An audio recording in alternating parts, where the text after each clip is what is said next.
नमस्कार दोस्तों, welcome to current धमाका। तो आज के वीडियो में बात करते हैं हम 12 दिसंबर 2021 से रिलेटेड सभी करंट अफेयर्स की।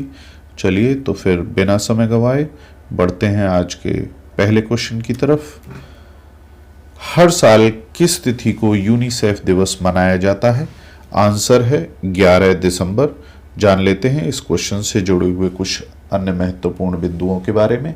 हर साल 11 दिसंबर को यूनिसेफ दिवस मनाया जाता है ताकि बच्चों के जीवन को बचाने और उनकी इच्छाओं को पूरा करने में उनकी मदद करने के बारे में जागरूकता बढ़ाई जा सके। यह दिन द्वितीय विश्व युद्ध के दौरान बच्चों के स्वास्थ्य, पोषण, शिक्षा और कल्याण के लिए सहायता प्रदान करता है। यूनिसेफ का नाम बाद में संयुक्त राष्ट्र अंतर्राष्ट्रीय बाल आपातकालीन कोष, United Nations International Children's Emergency Fund, इस नाम से संयुक्त राष्ट्र बाल कोष में बदल दिया गया। यूनाइटेड नेशंस चिल्ड्रंस फंड इसको अब कहा जाता है, लेकिन हालांकि पिछले शीर्षक के आधार पर ही लोकप्रिय संक्षिप्त नाम वही चल रहा है जिसको हम यूनिसेफ बोल देते हैं। चलिए जान लेते हैं इस दिन के विषय के बारे में। इस वर्ष का विषय बच्चों को पिछले 2 वर्षों में महामारी के माध्यम से अनुभव की गई रुकावटों और सीखने के नुकसान से उबरने में मदद करना है। जान लेते हैं यूनिसेफ दिवस 2021 के महत्व के बारे में। यह दिन बच्चों के सतत विकास के बारे में जागरूकता बढ़ाने में महत्वपूर्ण भूमिका निभाता है। इसका उद्देश्य भूख, बच्चों के अधिकारों के उल्लंघन और जाति, क्षेत्र और धर्म के खिलाफ भेदभाव को खत्म करना है। यूनिसेफ का प्रमुख उद्देश्य दुनिया भर में बच्चों की रक्षा करना और अच्छी शिक्षा, भोजन, स्वच्छता, टीकाकरण आदि जैसे बुनियादी अधिकारों तक पहुंच प्रदान करना है। यूनिसेफ दिवस 2021 के इतिहास के बारे में जान लेते हैं। द्वितीय विश्व युद्ध के बाद उन लोगों की सहायता के लिए इस दिन की स्थापना की गई थी जिन्हें मदद की जरूरत थी और जिनकी जान जोखिम में थी। बाद में 1953 में यूनिसेफ संयुक्त राष्ट्र की एक स्थायी एजेंसी बन गई। 1946 में संयुक्त राष्ट्र महासभा ने संयुक्त राष्ट्र अंतर्राष्ट्रीय बाल आपातकालीन कोष, जिसको यूनिसेफ बोलते हैं, इसके लिए इस दिन की घोषणा की। चलिए बढ़ते हैं आज के नेक्स्ट क्वेश्चन की तरफ। प्रत्येक वर्ष सार्क चार्टर दिवस कब मनाया जाता है? आंसर है 8 दिसंबर। जान लेते हैं इस क्वेश्चन से जुड़े हुए कुछ अन्य महत्वपूर्ण बिंदुओं के बारे में। सार्क चार्टर को अपनाने के उपलक्ष्य में दक्षिण एशियाई क्षेत्रीय सहयोग संगठन south Asian association for regional cooperation charter दिवस प्रतिवर्ष 8 दिसंबर को मनाया जाता है। इस वर्ष क्षेत्रीय समूह की 37वीं वर्षगांठ है। ढाका, बांग्लादेश में आयोजित पहले सार्क शिखर सम्मेलन में चार्टर पर सार्क देशों के राष्ट्राध्यक्षों द्वारा हस्ताक्षर किए गए थे। सार्क चार्टर का इतिहास और महत्व जान लेते हैं। 8 दिसंबर 1985 को समूह के पहले शिखर सम्मेलन के दौरान ढाका में सार्क चार्टर को अपनाया गया था। चार्टर पर 8 दक्षिण एशियाई देशों, जिनमें बांग्लादेश, भूटान, अफगानिस्तान, मालदीव, नेपाल, भारत, पाकिस्तान और श्रीलंका के नेताओं द्वारा हस्ताक्षर किए गए थे। जैसा कि इसके चार्टर में उल्लेख किया गया है, सार्क का मुख्य फोकस क्षेत्र में लोगों के कल्याण को बढ़ावा देने और सामाजिक प्रगति और आर्थिक विकास के माध्यम से उनके जीवन स्तर में सुधार करने के लिए सामूहिक रूप से काम करना है। जान लेते हैं सार्क अध्यक्षता के बारे में। सार्क अध्यक्षता इस समय नेपाल कर रहा है। सार्क महासचिव एसाला रुवान वीराकून हैं जो श्रीलंका से हैं। सार्क सचिवालय है काठमांडू, नेपाल में। चलिए बढ़ते हैं आज के नेक्स्ट क्वेश्चन की तरफ। विश्व भर में हर साल किस तिथि को मानवाधिकार दिवस यानी ह्यूमन राइट्स डे मनाया जाता है? आंसर है 10 दिसंबर। चलिए जान लेते हैं इस क्वेश्चन से जुड़े हुए अन्य महत्वपूर्ण बिंदुओं के बारे में। विश्व भर में हर साल 10 दिसंबर को मानवाधिकार दिवस मनाया जाता है।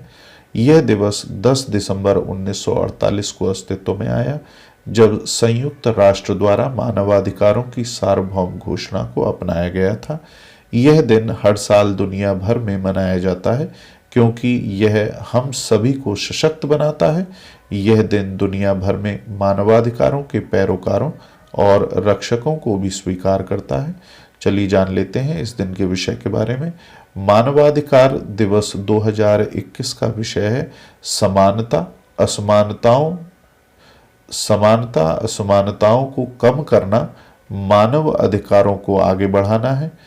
इस वर्ष के मानवाधिकार दिवस की थीम समानता और यूडीएचआर के अनुच्छेद 1 से संबंधित है, जो कि है सभी इंसान स्वतंत्र और सम्मान और अधिकारों में समान पैदा होते हैं।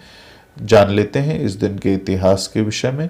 संयुक्त राष्ट्र महासभा, जिसे यूएनजीए के रूप में भी जाना जाता है, उसने इसी दिन वर्ष 1948 में यूडीएचआर यानी मानवाधिकारों की सार्वभौमिक घोषणा, जिसको universal declaration of human rights कहा जाता है, इसको अपनाया था।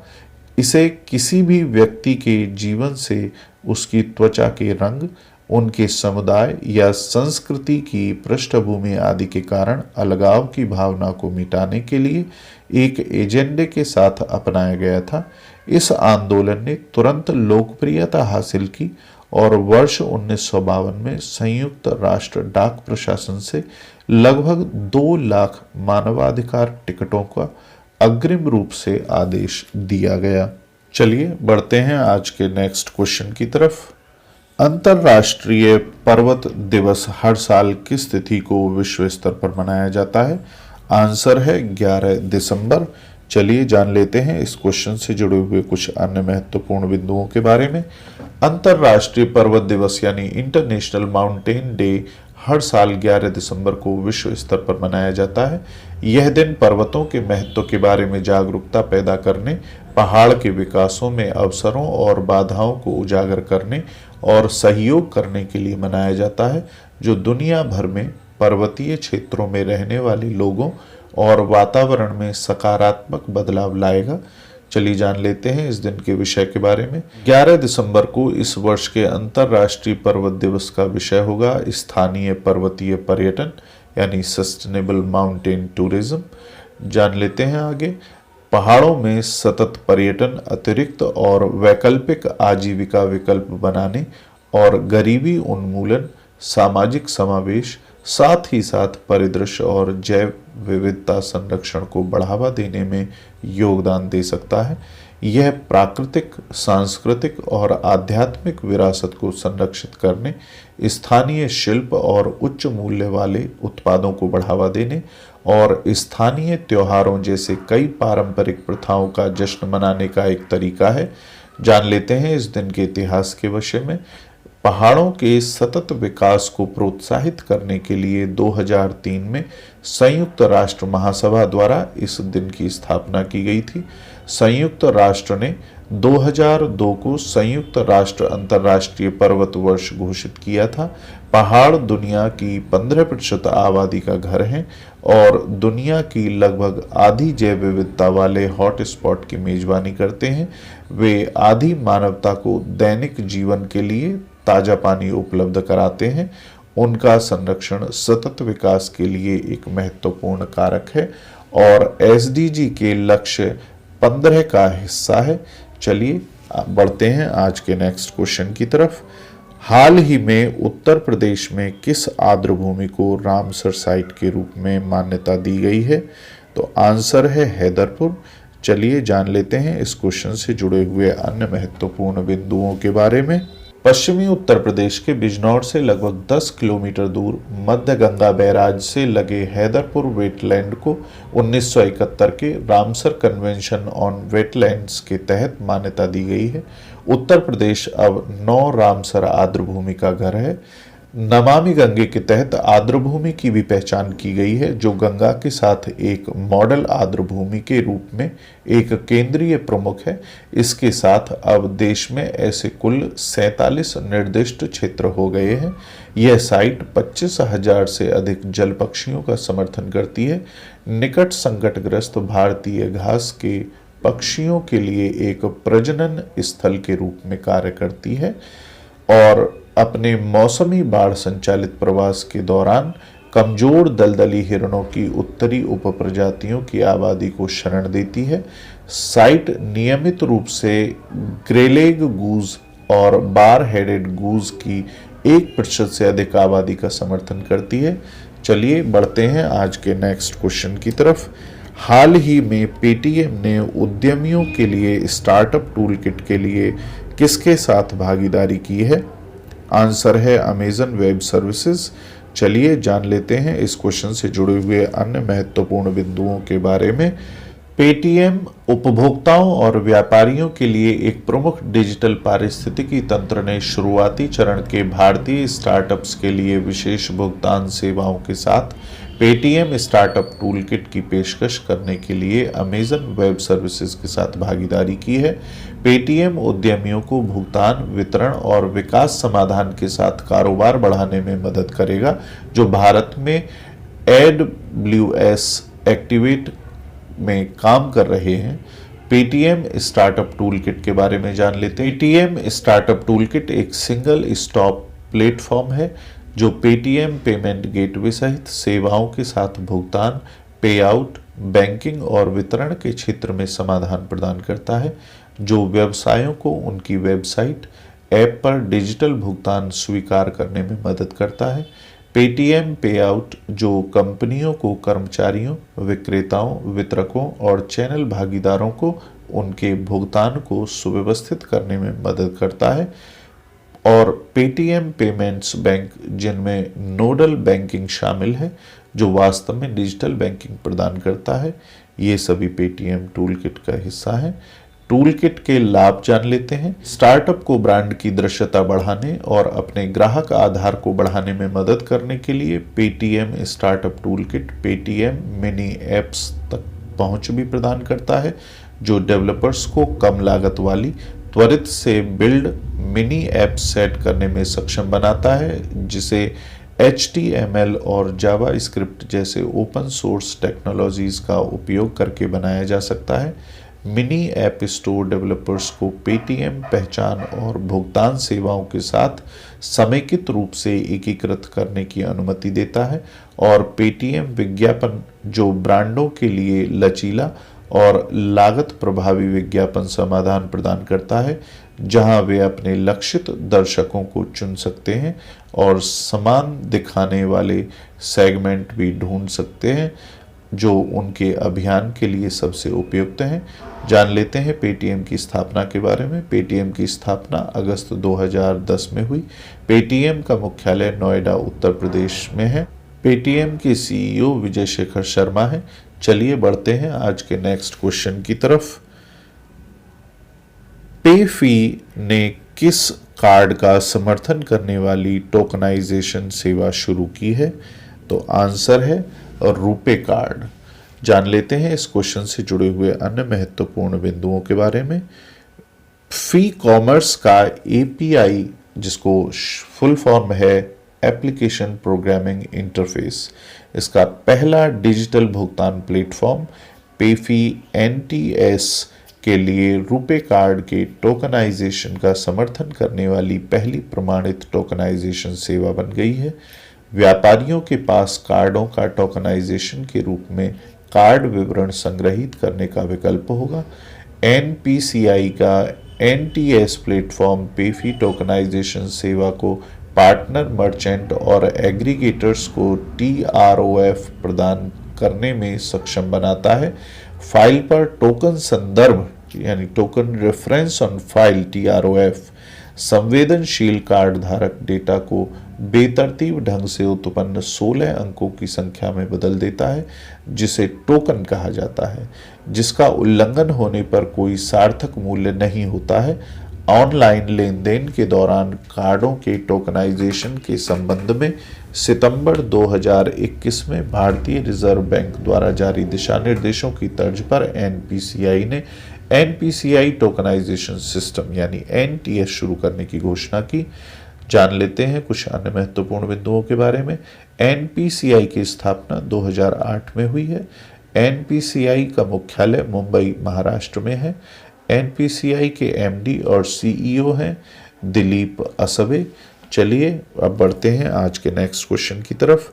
हाल ही में फिच रेटिंग्स ने भारत की financial year 2022 GDP growth forecast को घटाकर कितना किया है? आंसर है 8.4%।